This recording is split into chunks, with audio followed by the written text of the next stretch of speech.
describe what Day of Caring is. I know there's a lot of people that have volunteered for this in the past. A lot of companies, a lot of individuals get involved with this. But for those that may not know about what and may have heard about what Day of Caring is, explain what it is. Sure. So Day of Caring is our largest community outreach event. So it's a way to promote volunteerism, awareness for our local organizations, human services, nonprofits, any of those that individuals may not have any type of contact with outside of that unless they utilize the services themselves. So this is a way to give back to them, to do any type of project that they may need done, that they may not have the money to do, or the resources for labor to do. So that's really what we're wanting to do, is help the community. The partners, all of the partners of United Way of Fort Smith area are involved in this. Is that right? Yes, so the United Way agencies are involved in Day of Caring, and we also open that up to other nonprofit organizations as well. So we have several others that are not part of United Way that are great community partners for the Day of Caring. All right, and so what you're encouraging, companies, individuals, businesses, get a team together, get people together, and go out and volunteer on this specific day. Yes, so we encourage, if you are with a company, if you have a church group or a civic organization that you're a part of, even if you're retired and maybe you used to do this with your company in the past, if you have a couple of friends or even just you, it's a way to get out and about, to meet other people and to really make a difference where you live. All right, so how do they do that? How do companies or church groups, how do those folks get involved in this? Sure. So registrations are open right now. You can go to United Way Fort Smith area, or unitedwayfortsmith.org, I'm sorry, and to register. So you can see every city that's involved. So we have 13 cities this year, and we have over 90 projects to choose from. So we have an indoor project, an outdoor project. If your company still has COVID guidelines for you to follow and you still need to social distance, we have that available. If you have any type of physical restrictions and you can't lift a certain amount, or you need to sit to do your project, we have those projects available as well. My next question was about COVID policies and COVID guidelines. Folks can still get involved even with this going on. Yes, absolutely. So we encourage you to check with the organization that you register with to see what their COVID policies are that time.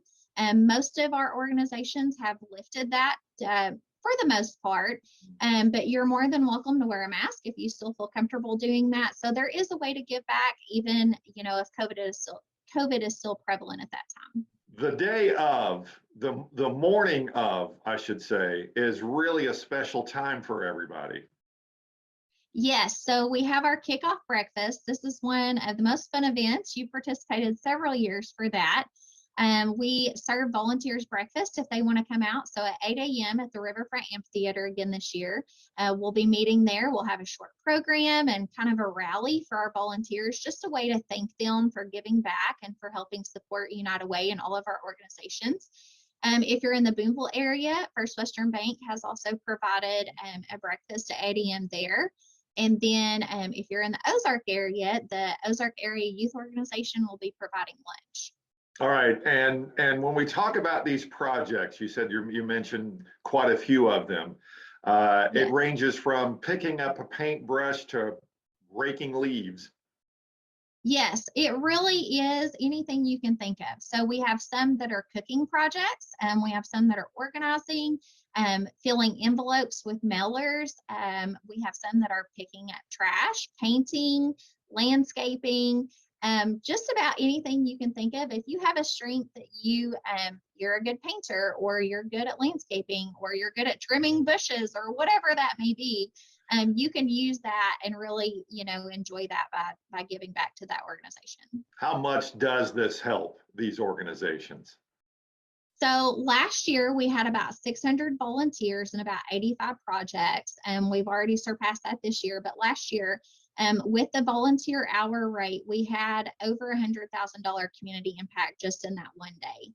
So that is unbelievable for our community, and things that these organizations may not be able to do, like I said, because of either money or because they just don't have the time or the staff to do what needs to be done.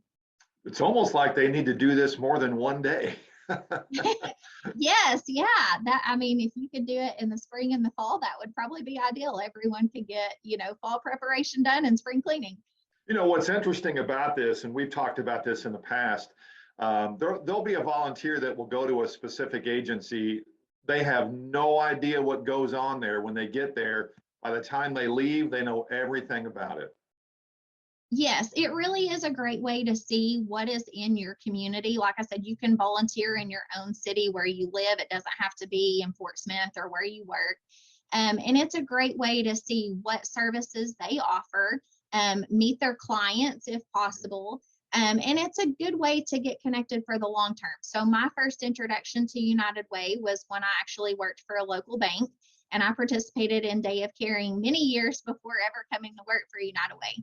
And it was always a lot of fun. We looked forward to it. So it's a great way to get everyone involved and to really see what your community offers. What's also interesting is when you go to these opening ceremonies or the opening thing in the morning, you get a lot of people who they really do look forward to coming back and helping out every year. Yes, we have some that as soon as I send it out, they email me their registration, or they get on the website and register, because they have a specific location that's near and dear to their heart, and they want to make sure that they go back every single year. So we have some. I did have a volunteer this year that said he's been doing this for 10 years straight, him and his wife both. And so they look forward to it every year. Wow. All right. Give us again how to get a hold of you guys, how to sign up for this. I'm sure it's an easy way for folks to be able to do this. Yes. So to view the 90 projects that we have available in your city, you can go to unitedwayfortsmith.org. And if you are interested in registering a group, you can pick out a project and then contact me. All right, give us the date again, and again, you will have the opening or the breakfast in downtown Fort Smith. Yes, so Day of Caring is April 21st. We really encourage you to register early. So the deadline to order your t-shirts this year is March 10th. So make sure the Day of Caring t-shirts are very popular, and everybody wears them to breakfast and to their projects. So make sure that you register by March 10th to ensure that you get a Day of Caring t-shirt. All right, Carrie Terry joining us, talking about Day of Caring. Appreciate you being here as always. Thank you so much.